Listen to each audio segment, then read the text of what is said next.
Hello दोस्तों, स्वागत आप सभी का एक बार फिर से DLS न्यूज चैनल पर। तो आज तारीख होगी 20 नवंबर 2021, दिन शनिवार, और बात करते हैं आज के मुख्य समाचार और टुडे ब्रेकिंग न्यूज के अपडेट वीडियो में नजर डालते हैं देश भर की तमाम बड़ी खबरों पर। आज के अपडेट में चर्चा करेंगे रेल यात्रियों के लिए एक अच्छी खबर आ रही है, ट्रेनों में फिर से एक जरूरी सर्विस शुरू होने जा रही है। क्या हमें आपको बताऊंगा। वहीं आज 20 नवंबर को भारत बंद को लेकर भी एक बड़ी खबर अपडेट आ रहा है, वो भी जानेंगे। वहीं किसानों के लिए एक इंपॉर्टेंट न्यूज आ रही है कि इस डॉक्यूमेंट के बिना अब PM किसान सम्मान निधि का पैसा नहीं मिलेगा। यहाँ पर भी सरकार ने किसान भाई लोगों को एक बार फिर से इंफॉर्मेशन देते हुए अपडेट किया है, ये भी जानेंगे। साथ ही प्रधानमंत्री नरेंद्र मोदी सरकार की तरफ से देशवासियों के लिए कुछ बड़े फैसले लिए गए हैं, कुछ नए नियम भी लागू किए गए हैं। स्टूडेंट छात्र छात्राओं के लिए भी जरूरी खबरें हैं। मौसम समाचार भी जानेंगे। भारतीय मौसम विभाग की तरफ से कई राज्यों में अगले 3 दिन तक लगातार बारिश होने की चेतावनी जारी की गई है। साथ ही शीतलहर और तेज ठंड पड़ने का अलर्ट भी आ रहा। तो कुल मिलाकर के एक एक करके आज की 50 बड़ी ही इंपोर्टेंट यानी कि काम की महत्वपूर्ण खबरों पर नजर डालते हैं फटाफट से। तो बिल्कुल आप बने रहेगा मेरे साथ इस वीडियो में और एकदम पूरा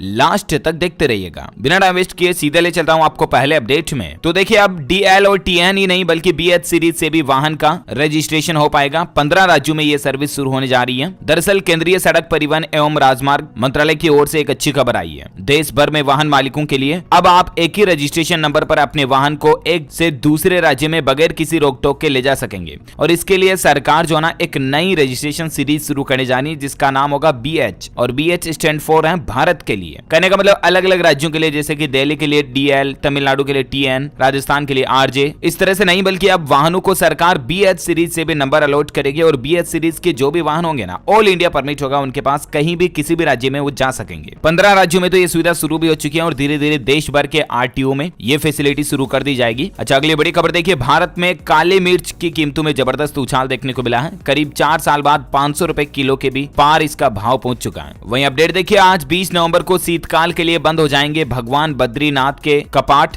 20 क्विंटल फूलों की सजावट के साथ ही मंदिर की भव्यता बड़ी ही अद्भुत तरीके से नजर आ रही, देख सकते हैं आप। तो भगवान बद्रीनाथ को कल ही 20 क्विंटल फूलों से सजा संवार करके अब शीतकाल सत्र के लिए इनके कपाट बंद कर दिए जाएंगे विधि विधान के साथ। अच्छा, भगवान की जब बात हो रही तो देखिए, आप कल ही देव दीपावली के मौके पर भी 15 लाख दियों से उत्तर प्रदेश वाराणसी में काशी के 84 घाटों को सजाया गया। रंगोली बना करके महिला सशक्तिकरण का संदेश भी दिया गया। ये कुछ तस्वीरें आप देख सकते हैं कि कितना भव्य तरीके से लोगों ने काशी घाट को सजाया देव दिवाली के मौके पर। वही प्रधानमंत्री नरेंद्र मोदी ने आखिरकार एयरफोर्स को सौंप ही दिया है लाइट कॉम्पैक्ट हेलीकॉप्टर, जो कि जमीन से लेकर आसमान तक किसी भी टारगेट को तबाह करने में सक्षम है। और इससे हमारे भारत की वायुसेना की ताकत और भी ज्यादा बढ़ेगी। दरअसल प्रधानमंत्री ने झांसी का दौरा किया और वहां लक्ष्मीबाई के किले से एयरफोर्स को लड़ाकू हेलीकॉप्टर वगैरह दिए। और इस दरमियान उन्होंने कहा कि डिफेंस कॉरिडोर का सारथी बनेगा बुंदेलखंड। अच्छा, इसके अलावा PM मोदी ने अर्जुन सहायक परियोजना का भी उद्घाटन किया। महोबा, हमीरपुर और बांदा के किसानों को इससे सिंचाई सुविधा का फायदा मिलेगा। उत्तर प्रदेश में ये अर्जुन सहायक परियोजना की शुरुआत की गई है। इसकी लागत तकरीबन 2655 करोड़ रुपए है और ये भी किसान भाई लोगों के लिए एक राहत की बात है। अच्छा, वहीं जब किसान भाई लोगों की बात हो रही तो दरअसल आपको पता होगा, कल ही प्रधानमंत्री नरेंद्र मोदी ने तीनों कृषि कानून को वापस लेने का ऐलान कर दिया था। देश को संबोधित करते हुए किसान भाई लोगों के लिए यह बड़ा फैसला लिया कि जो सरकार ने 3 नए कृषि कानून लागू किए थे ना, उनको वापस रद्द कर दिया जाएगा, सरकार उनको वापस ले लेगी। तो प्रधानमंत्री के इस फैसले के बाद आज कांग्रेस जो है ना, वो कृषि कानूनों की वापसी पर शनिवार को पूरे देश में किसान विजय दिवस के रूप में भी मनाने जा रही है। रैली और कैंडल मार्च वगैरह भी निकाले जाएंगे। देश भर में कृषि कानूनों की वापसी के चलते ये कांग्रेस किसान विजय दिवस मनाएगी। दरअसल 14 महीने तक लगातार किसान आंदोलन चला और उसके बाद सरकार ने तीनों कृषि कानूनों को वापस लिया। आखिरकार किसान भाई लोगों की जीत हुई, सरकार हारी। कल ही प्रकाश पर्व के मौके पर PM मोदी ने कानून वापसी का ऐलान किया। हालांकि दोस्तों, तीनों कृषि कानून रद्द करने के बाद भी किसानों के नेता राकेश टिकैत का यही कहना है कि आंदोलन अभी भी खत्म नहीं होगा। आंदोलन तब तक जारी रहेगा जब तक कि ऑफिशियली विधानसभा में कृषि कानून रद्द नहीं हो जाते और इसके अलावा सरकार MSP पर गारंटी ना दे दे, तब तक किसानों का आंदोलन जो है चालू रहेगा। लेकिन फिर भी सरकार के कल कानून वापस लेने के फैसले पर किसान भाई लोगों में खुशी की लहर देखी गई। वहीं खबर यह भी आ रही दोस्तों कि PM किसान सम्मान निधि का पैसा भी डबल कर सकती है। किसानों को एक और बड़ी खुशखबरी भी मिल सकती है। इस तरह की मीडिया रिपोर्ट्स भी आ रही है। दरअसल अभी जो किसान भाई लोगों को किसान सम्मान निधि के तहत हर साल 6,000 रुपए मिलते हैं ना, उनको सरकार डबल करके 12,000 कर सकती है। देखते हैं, इसकी भी घोषणा आएगी तो मैं आपको बता दूंगा। वहीं किसान भाई लोगों के लिए एक जरूरी खबर ये आ रही है कि अब इस डॉक्यूमेंट के बिना PM किसान सम्मान निधि का पैसा भी नहीं मिलेगा। दरअसल सरकार ने अब किसान सम्मान निधि का पैसा लेने के लिए राशन कार्ड को एक अनिवार्य डॉक्यूमेंट बना दिया। इतने दिन तो सिर्फ आधार कार्ड वगैरह के जरिए ही किसानों को सम्मान निधि का पैसा मिल रहा था, लेकिन अब आपको राशन कार्ड दिखाना जरूरी होगा। अगर आपके भी PM किसान अकाउंट के साथ राशन कार्ड लिंक नहीं है तो आप अपने अपने नजदीकी ई मित्रा पर जाकर के राशन कार्ड को लिंक जरूर करवा लें। वहीं देखिए गुरु नानक जयंती के मौके पर पीएम मोदी बोले कि मैं उनके पवित्र विचारों को याद करता हूं और इस मौके पर सभी देशवासियों को हार्दिक शुभकामनाएं भी दी। तो ये कुछ सिलसिला प्रधानमंत्री और किसानों के बीच चल रहा है। और अब अपन नजर डालते हैं अगली बड़ी खबरों पर। देखिए आप, अब शिक्षकों को छुट्टी होने के 1 घंटे बाद तक रहना होगा स्कूलों में। शिक्षा विभाग ने इस तरह का आदेश जारी कर दिया। दरअसल झारखंड एजुकेशन डिपार्टमेंट की तरफ से ये बड़ा फैसला लिया गया है। झारखंड राज्य में अब सरकारी विद्यालय के शिक्षक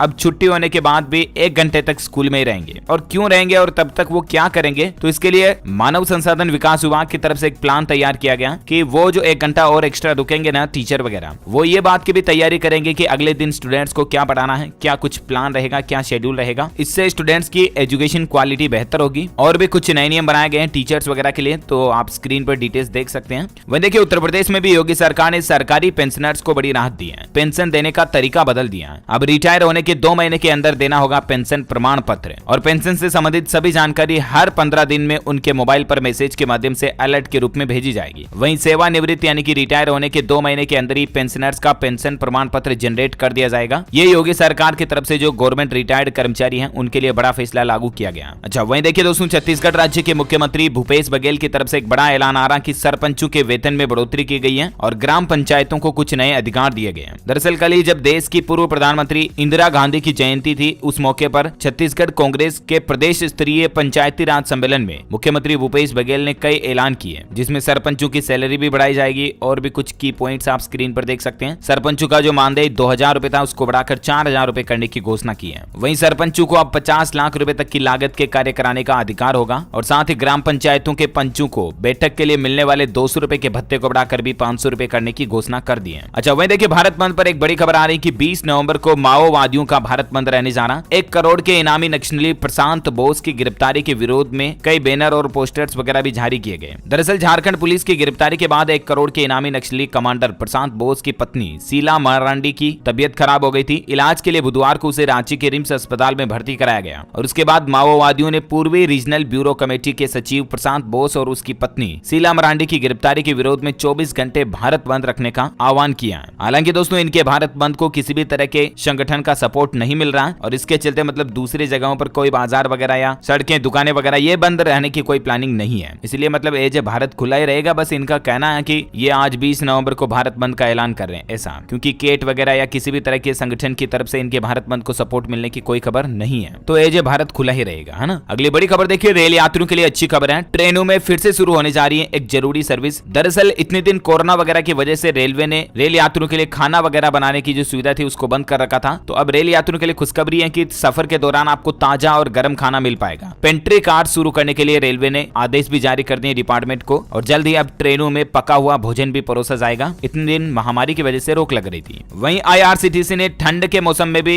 यात्रियों को राहत देने के लिए AC के यात्रियों के लिए जल्द ही एक बेडरोल की सुविधा शुरू करने की भी प्लानिंग बनाई है। यानी कि ठंडी के मौसम में आप रेल सफर करोगे तो रेलवे की तरफ से आपको रजाई बेड वगैरह ये भी मुहैया कराए जाएंगे। वही देखिए दिल्ली मेट्रो को लेकर अपडेट है कि मेट्रो यात्रियों के लिए जरूरी खबर, रविवार सुबह को इस लाइन पर नहीं चलेगी मेट्रो। दिल्ली मेट्रो ने अपने यात्रियों के लिए एक जरूरी सूचना जारी की है। रविवार को मेट्रो से चलने वाले हजारों यात्रियों के लिए मेट्रो की ओर से जो सूचना आई उसके मुताबिक येलो लाइन पर राजीव चौक से केंद्रीय सचिवालय तक रविवार की सुबह मेट्रो लाइन नहीं चलेगी। 21 नवंबर रविवार की सुबह से 7:30 बजे तक मेट्रो की सुविधा अवेलेबल नहीं रहेगी और इससे यात्रियों को परेशानी हो सकती है, इसलिए मेट्रो ने पहले इंफॉर्मेशन जारी कर दी है। अच्छा दिल्ली की जब बात हो रही है तो दिल्ली में आज से आम लोगों के लिए ट्रेड फेयर वगैरह भी खुल चुका है। दरअसल दिल्ली में जो भारतीय अंतर्राष्ट्रीय व्यापार मेला का जो आयोजन हो रहा ना, उसमें आपको कोरोना काल के दौरान कोविड प्रोटोकॉल्स का सख्ती से पालन करना पड़ेगा, लेकिन आम लोगों के लिए ये ट्रेड फेयर आज से खुल चुका। आप भी चाहे तो इसमें हिस्सा ले सकते हैं। अच्छा खबरों का सिलसिला जारी रहेगा, लेकिन फिलहाल वक्त हो चुका दोस्तों आज के ताजा मौसम समाचार जानने का। फटाफट से मैं आपको कुछ मौसम के हेडलाइंस न्यूज खबरें दिखाना चाहूंगा। देखिए आप, कई जगहों पर बाढ़ की तबाही देखने को मिल रही। तमिलनाडु, आंध्र प्रदेश और पुडुचेरी में भारी बारिश हुई। कल ही 10 लोगों के नदी में फंसने के बाद उनको हेलीकॉप्टर से रेस्क्यू करके बचाया गया। तमिलनाडु में तो देखिए भारी बारिश से एक मकान गिराया गया, 4 बच्चों समेत 9 लोगों की जान भी चली गई। कई जगहों पर तबाही मची हुई है। आंध्र प्रदेश में देखिए झरने और नदियां उफान पर चल रहे हैं। तिरुपति मंदिर में भी पानी घुस गया, सैकड़ों गाड़ियां और जानवर बह गए। ये तस्वीर में आप देख सकते हैं कि किस तरह से गाय पशु वगैरह बहते हुए जा रहे हैं। तमिलनाडु, आंध्र प्रदेश वगैरह इन राज्यों में अभी मतलब बेमौसम की इतनी ज्यादा बारिश हो रही है दोस्तों की जितना बारिश के जो मिड मौसम में नहीं होता ना, उससे भी ज्यादा बाढ़ के हालात यहाँ पर अभी बने हुए हैं। देखिए आंध्र प्रदेश समेत निचले इलाकों में बाढ़ जैसी स्थिति बनी हुई है और इसके चलते कल और आज सभी शिक्षण संस्थान यानी कि school, college, coaching institute institute वगैरह ये भी बंद रहेंगे। राजस्थान में भी 7 जिलों में 24 घंटों में भारी बारिश की चेतावनी जारी की गई है। उदयपुर में 11 साल बाद नवंबर में सबसे ज्यादा बारिश देखने को मिली। फ्लाइट्स वगैरह भी कुछ कैंसिल हुई इसके चलते। वहीं सिर्फ भारत में नहीं दोस्तों, कनाडा में भी देखिए विनाशकारी बारिश से भीषण तबाही मची हुई है। बाढ़ में सैकड़ों लोगों की जान जाने की आशंका है। आपातकाल का ऐलान भी हो चुका है। कनाडा में पिछले 500 सालों के इतिहास में पहली बार इतनी भीषण बाढ़ अभी आई हुई है। हालात देखिए, मतलब बिना बारिश के मौसम में इतनी ज्यादा बारिश हो रही दुनिया भर के कई देशों में। अच्छा, वैसे संपूर्ण भारत के आज 20 नवंबर 2021 के मौसम पूर्वानुमान की अगर बात करें ना, तो आईएमडी और स्काईमेट वेदर की रिपोर्ट के मुताबिक अगले 24 घंटों के दौरान तटीय आंध्र प्रदेश, रायलसीमा, दक्षिण आंतरिक कर्नाटक के कुछ इलाकों में हल्की मध्यम बारिश की संभावना है। वहीं तमिलनाडु, केरल, तटीय कर्नाटक, कोंकण, गोवा, मध्य महाराष्ट्र और अंडमान निकोबार द्वीप समूह के भी अलग अलग हिस्सों में या एक दो स्थानों पर हल्की मध्यम बारिश हो सकती है। मध्य प्रदेश, विदर्भ, मराठवाड़ा, तेलंगाना, दक्षिण छत्तीसगढ़, दक्षिण उड़ीसा और लक्षद्वीप के भी कुछ हिस्सों में हल्की बारिश आपको देखने को मिल सकती है। ओके, तो ये तो रहा आज का वेदर न्यूज अलर्ट। और वहीं कोरोना से संबंधित कुछ बड़ी खबरों पर नजर डालते हैं। देखिए दोस्तों, राजस्थान में फिर से बढ़ने लगे कोरोना के मरीज। एक्टिव केस की संख्या 101 पर पहुंच चुकी है। जयपुर में 62 लोग संक्रमित हैं। आज भी 9 नए केस देखे गए और यहां तक कि 3 महीने बाद राज्य में फिर से कोरोना से किसी की मौत हुई। और उसके बाद राजस्थान के मुख्यमंत्री ने कहा कि लोगों को बूस्टर डोज की जरूरत है और इसके लिए वो प्रधानमंत्री नरेंद्र मोदी को पत्र वगैरह भी लिखेंगे। अच्छा, वहीं देखिए दोस्तों, उत्तराखंड में 20 नवंबर से कोविड-19 के प्रतिबंध जो है वो खत्म होने जा रहे हैं। सिर्फ मास्क एवं सामाजिक दूरी ही अनिवार्य रहेगी। दरअसल उत्तराखंड राज्य आपदा प्रबंधन प्राधिकरण का कहना है कि राज्य में कोविड-19 के मद्देनजर लागू जो भी बैन है, प्रतिबंध है, जैसे कि सार्वजनिक स्थान, मंदिर, मस्जिद वगैरह, जिम, सिनेमा हॉल वगैरह, ये सब कुछ खोल दिए जाएंगे। हालांकि आपको roadways, bus stand, railway station वगैरह सार्वजनिक परिवहन में मास्क का इस्तेमाल करना जरूरी होगा। वहीं सार्वजनिक जगहों पर थूकना भी गैर कानूनी होगा, तो ये बात का ध्यान में रखिएगा। अच्छा, वहीं देखिए दोस्तों, हर घर दस्तक अभियान को भी सफल बनाएगी भाजपा। 51,000 कार्यकर्ता इसमें शामिल होंगे। दरअसल कोरोना वायरस के टीकाकरण के लिए केंद्र सरकार द्वारा जो शुरू की गई एक योजना है ना, हर घर दस्तक करके, जिसमें लोग बागों को, जरूरतमंदों को घर घर जाकर के सरकार टीके लगवा रही है, राइट। तो इस अभियान को और भी ज्यादा सफल बनाने के लिए अब भाजपा अपने कार्यकर्ताओं को भी शामिल करने जा रही है। और ऐसे में इस और बड़े अभियान की शुरुआत जो है वो 21 नवंबर से होगी, यानी कि कल से।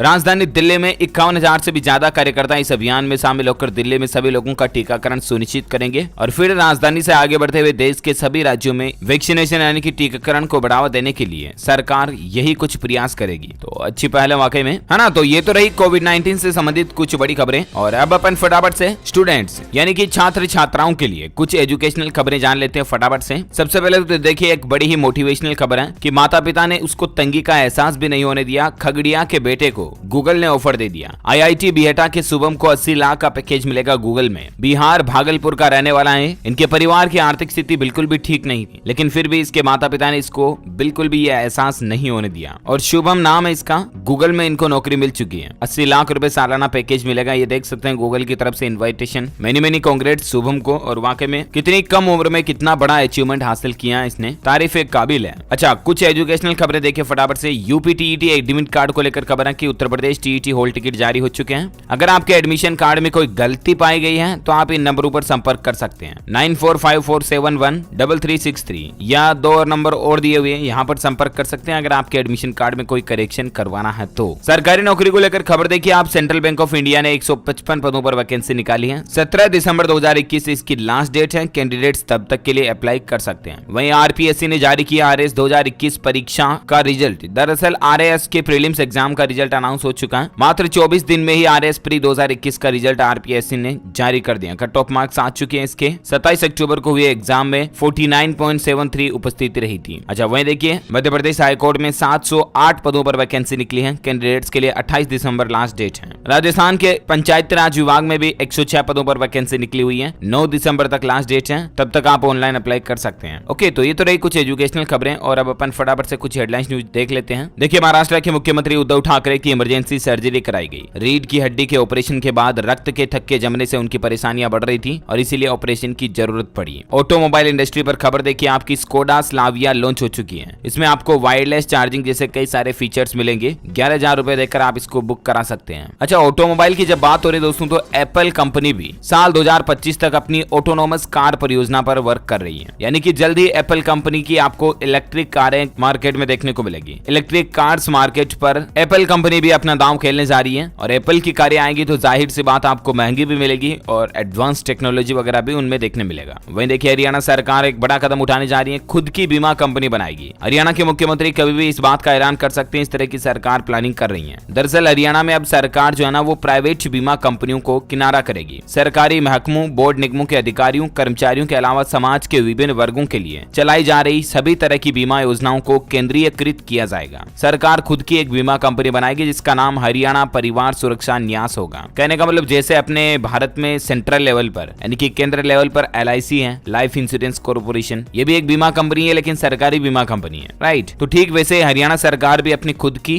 राज्य स्तर पर एक गवर्नमेंट बीमा कंपनी खोलने जा रही है, ताकि मतलब प्राइवेट कंपनियों को कई सारे लोग बाग विश्वास नहीं करते हैं ना, तो इसलिए सरकारी कंपनी अच्छी रहेगी। अच्छा, वही देखिए भारत के लिए एक बड़ी भविष्यवाणी निकल कर आ रही है और अच्छी भविष्यवाणी है। और ये दोस्तों ज्योतिष शास्त्र की भविष्यवाणी नहीं है बल्कि अंक ज्योतिष की भविष्यवाणी है कि भारत के लिए भरपूर कामयाबी वाला होगा नया साल 2022। वर्ल्ड न्यूमरोलॉजी डे पर इंडियन इंस्टीट्यूट ऑफ न्यूमरोलॉजी की घोषणा की गई है। और ये न्यूमरोलॉजी यानी कि अंक ज्योतिष जिस तरह से एस्ट्रोलॉजी होता है उस तरह से नहीं है ये, बल्कि थोड़ा अलग होता है। इसमें नंबर पर कैलकुलेशन की जाती है और इसके हिसाब से नया साल 2022 भारत के लिए अच्छा साबित होगा। जब वहीं देखिए बड़ी खबर, गाड़ियों पर अब पेट्रोल डीजल की पहचान वाले रंगीन स्टिकर भी लगाए जाएंगे। दरअसल राजधानी दिल्ली में वायु प्रदूषण को देखते हुए ये बड़ा फैसला लिया गया है। मतलब कि दिल्ली में कौन सी गाड़ी किस फ्यूल से, किस ईंधन से चलती है, उनके कलर स्टिकर वाले टैग गाड़ियों के पीछे लगवाना अब जरूरी होगा। परिवहन विभाग ने कल ही नोटिस जारी करके कहा कि सुप्रीम कोर्ट ने एक आदेश दिया था और केंद्रीय मोटर वाहन नियम 1989 के अनुसार दिल्ली राज्य क्षेत्र में पंजीकृत सभी वाहनों पर क्रोमियम आधारित होलोग्राम स्टिकर का प्रदर्शन करना अनिवार्य होगा, ताकि स्टिकर को देख करके ट्रैफिक पुलिस ये पता लगा पाएगी कि आपकी गाड़ी पेट्रोल से चल रही है, डीजल से चल रही है या CNG वगैरह से चल रही है ना।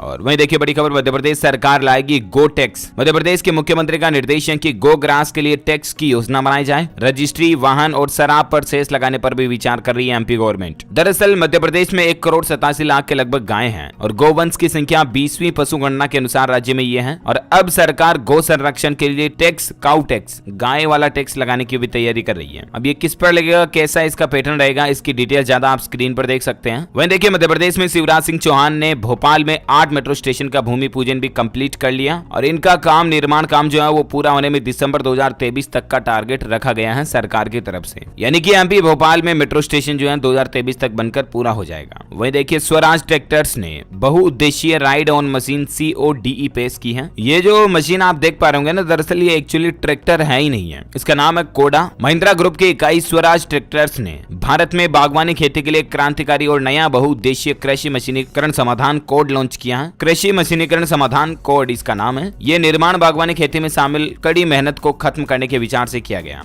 और इसे स्वदेशी रूप से भी डिजाइन किया गया है ना। और वहीं बड़ी खबर देखिए, आज 20 नवंबर को EPFO भी न्यूनतम पेंशन पर कोई बड़ा फैसला ले सकता है। इस पर भी राजधानी दिल्ली में एक बैठक होने जा रही है और देखते हैं बैठक में क्या क्या डिसीजन या निर्णय लिए जाते हैं, मैं आपको बता दूंगा खबर। अच्छा, वहीं देखिए इकोनॉमी को संभालने के लिए जापान सरकार ने $490 बिलियन के राहत पैकेज का ऐलान कर दिया और इससे तकरीबन हर एक युवा को 1 लाख येन सरकार की तरफ से सहायता मिलेगी। जापान में बढ़ती महंगाई और चरमराती अर्थव्यवस्था को संभालने के लिए ही सरकार ने इतने बड़े राहत पैकेज का घोषणा किया है। PUBG ग्लोबल चैंपियनशिप को लेकर खबर देखिए, आज से 32 टीमों में होगा महामुकाबला। 13 करोड़ रुपए से ज्यादा का इनाम रखा गया है। अगर जो टीम लास्ट में रहेगी जीतेगी भी नहीं, उन आखिरी 8 टीमों को भी 7-7 लाख रुपए PUBG टूर्नामेंट के रूप में दिए जाएंगे। PUBG का ग्लोबल चैंपियनशिप चल रहा है अभी। कहने का मतलब यही है कि अगर आपके भी बच्चे गेम्स वगैरह खेलते हैं ऑनलाइन मोबाइल फोन्स में, तब तो उनको ये भी बोलो कि आप इस तरह की टूर्नामेंट चैंपियनशिप में भी तो हिस्सा लें। जब खेल ही रहे हैं गेम, आप खुद ही उनको खिला रहे हो थोड़ी देर, मना करते नहीं हो, तब तो उनको यही बोलो कि फिर तो इसमें भी हिस्सा ले। क्या पता कोई टीम जीत जाए और करोड़ों का इनाम मिल जाए, है ना। तो ये सीन रहता है। वही देखिए क्रिप्टो करेंसी पर भी टैक्स लगाने के लिए सरकार इनकम टैक्स के एक्ट यानी कि नियम कानून कायदों में बदलाव कर सकती है। इस तरह की मीडिया रिपोर्ट्स आ रही है कि अगले साल नए साल 2022 बजट में इस तरह की घोषणा भी कर सकती है।